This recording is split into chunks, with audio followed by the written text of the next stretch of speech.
আমাদের জন্য খুশির সংবাদ হচ্ছে এই যে খেয়াঘাটের এখানে যে একটা ব্রিজ হওয়ার কথা ছিল 1996 সাল থেকে ব্রিজটা হয় নাই।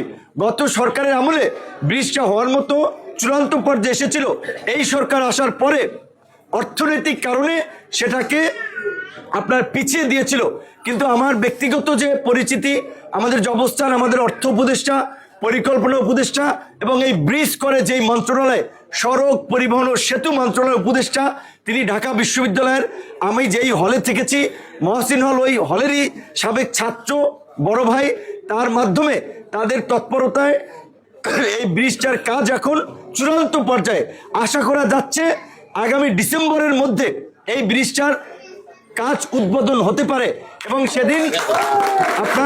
সেদিনও আমি সচিবালয়ে এর আগে গিয়েছি, চিফ ইঞ্জিনিয়ার, সচিব, তারা ইতিবাচকভাবে কাজ করছেন। এবং সেদিন প্রথম আলোর প্রতিষ্ঠাবার্ষিকীতে হোটেল রেডিসনে উপদেষ্টার সাথে দেখা হয়েছে, তাকে অনুরোধ করেছিলাম এই ব্রিজটা উদ্বোধন করতে যেন তিনি আসেন।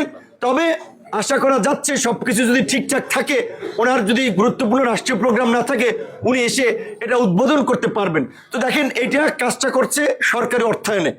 আমাদের কৃতিত্বটুকু হচ্ছে আমরা যে একটু দৌড়াদৌড়ি করি সচিবের কাছে, চিফ ইঞ্জিনিয়ারের কাছে, এইটা নিয়ে মোটামুটি উপদেষ্টার কাছে 3 বার গিয়েছি। উপদেষ্টাকে আপনারা জিজ্ঞেস করলে বলতে পারবেন। এখানে তো আমার ব্যক্তিগত লাভ নাই। তারপরে গলাচিপাতে একটা technical college, school and college হয়েছে, 10 মিনিটে এরকম একটা স্কুল হচ্ছে। গলাচিপাতে ওই যে এই নদীর পারে একটা স্টেডিয়াম আছে, যদি স্টেডিয়ামটার যে বাজেট ছিল এটা খেয়ে ফেলেছে নেতারা। তো সরকারের পরিকল্পনা অনুযায়ী সারা বাংলাদেশের প্রত্যেক উপজেলা একটা করে স্টেডিয়াম হবে, অর্থাৎ আমাদের তরুণ সমাজ যেন মাদক এবং নানা ধরনের অপকর্ম থেকে দূরে থাকতে পারে, খেলাধুলার মাধ্যমে সুস্থ একটা প্রজন্ম গড়ে উঠতে পারে। 10 মিনিটে একটা স্টেডিয়াম আমরা করার চেষ্টা করি। এই বছরই এইটার কাজ শুরু হবে। গলাচিপা এবং 10 মিনার বেশ কিছু রাস্তাঘাট ইতিমধ্যেই মন্ত্রণালয়ে আছে, সরকারি কাজে একটু সময় লাগে। আমরা এই গলাচিপা 10 মিনায় প্রায় 104টা মসজিদ মন্দিরে 3 লক্ষ টাকা করে সরকারি অনুদান আমাদের তদবির করে আমরা সেখানে একটা ব্যবস্থা করেছি। তো এখন তো আমরা জনপ্রতিনিধি না, অফিসিয়াল যে জনপ্রতিনিধি তার হচ্ছে দায়িত্ব এই কাজগুলো। দেখেন, আমি একটা দলের প্রধান, বাংলাদেশের নিবন্ধিত রাজনৈতিক দল ট্রাক প্রতীকে। তো আমার যে পরিচিতি আপনার টেলিভিশন পত্রপত্রিকা দেখেছেন, এমনকি দেশের বাইরেও যেখানে বাংলাদেশিরা আছে সেখানেও আমি ইতিমধ্যেই প্রায় 9টি দেশে গিয়েছি। আগামী নির্বাচনে প্রবাসীরা ভোটার হবে, আরও বেশ কিছু দেশে যাব। প্রত্যেক জায়গাতেই দল মত ধর্ম বর্ণ নির্বিশেষে মানুষের একটা সমর্থন এবং সহযোগিতা পেয়েছি। তো আমার যে পরিচিতি, আমি যদি ঢাকায় নির্বাচন করি আমার নির্বাচনে খরচ কম হবে, ওইভাবে খরচ লাগবে না। শহরের মানুষ, চাকরিজীবী, অফিস শেষে বাসায় ফেরে ব্যস্ত মানুষ, ভোট চাইতেও দাঁড়ে দাঁড়ে ঘোরা লাগবে না।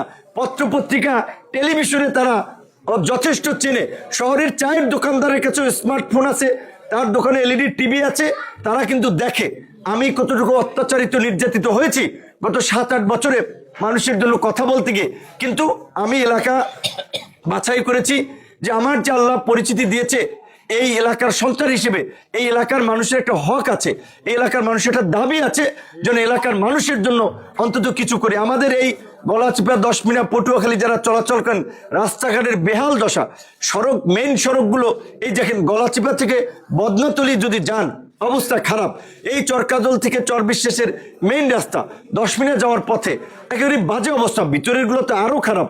আমরা চাই এই রাস্তাগুলো যোগাযোগ ব্যবস্থার একটা উন্নতি হোক।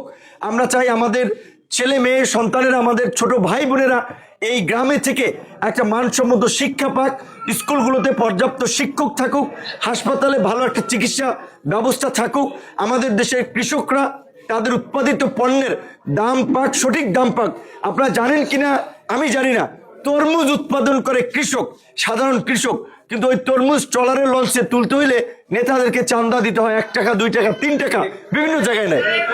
মাছ ধরে জেলেরা, কিন্তু ওই মাছ বেচতে গিয়েও তাদেরকে বিভিন্নভাবে চাঁদা দিতে হয় রাজনৈতিক নেতাদের।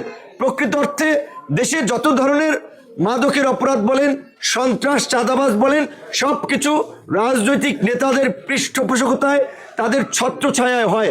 আমরা তরুণ হিসেবে আমরা কথা যেটা বলবো কাজে সেটা প্রতিফলন করতে চাই। আমরা চাই সমাজের মানুষ শান্তিতে নিরাপদে ঘুমাবে, কাজ করবে, বাসায় গিয়ে ঘুমাবে, ব্যবসা বাণিজ্য করবে, যার যার ধর্মকর্ম করবে, কেউ কারো উপরে বাহাদুরি খবরদারি করবে না। সেই ধরনের একটা সাম্যের সমাজ এবং অবস্থা এলাকার আমরা গড়ে তুলতে চাই। সেই জন্য আমরা চাই যে অন্তত আপনারা আমাদেরকে সমর্থন করুন। আপনাদের যারা আছে, আপনাদের এই মুরব্বীরা, তারা জানতে পারবে। আমার পাশে আছে আমাদের দলের আহ্বায়ক, উনি একজন মাস্টার, একেবারে এলাকায় সজ্জন ব্যক্তি হিসেবে পরিচিত। আমাদের সদস্য সচিব, আমাদের ছাত্র যুব যারাই আছে আমার সংগঠনে, কেউ বলতে পারবে না ভাই সে আমাদের কাছে একদিন চাঁদা চাইছে, আমাদের উপরে হামলা করছে, আমাদের জায়গা দখল করছে। এই ধরনের কোনো লোক আমাদের দলের সাথে নাই।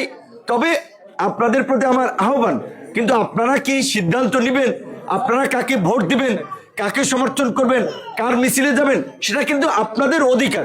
সেই অধিকার যদি আপনারা আমাকে ভালো নাও লাগে, অন্য কোনো দল নেতাকেও ভালো লাগে, আমি সেটাতেও রেসপেক্ট করি, কারণ ভালো লাগা তো আমি জোর করে হতে পারবো না। কিন্তু আমার আপনাদের কাছে অনুরোধ থাকবে যে আপনারা এলাকার সন্তান হিসেবে আপনারা যদি আমাদের মতো এরকমের নেতৃত্ব পর্যায়ের ব্যক্তিকে এলাকা থেকে নির্বাচিত করতে পারেন, সবাই ভালো থাকবেন। এবং আপনাদের এই প্রায় 12টা বাজতেছে, আপনারা এই রাতেও যে কষ্ট করে এই পর্যন্ত থেকেছেন, এতে আপনাদের প্রতি আমার অকৃত্রিম ভালোবাসা এবং শ্রদ্ধা যে আপনারা ঘুম নষ্ট করে বাচ্চা ছেলেমেয়েরা এখানে আসছে।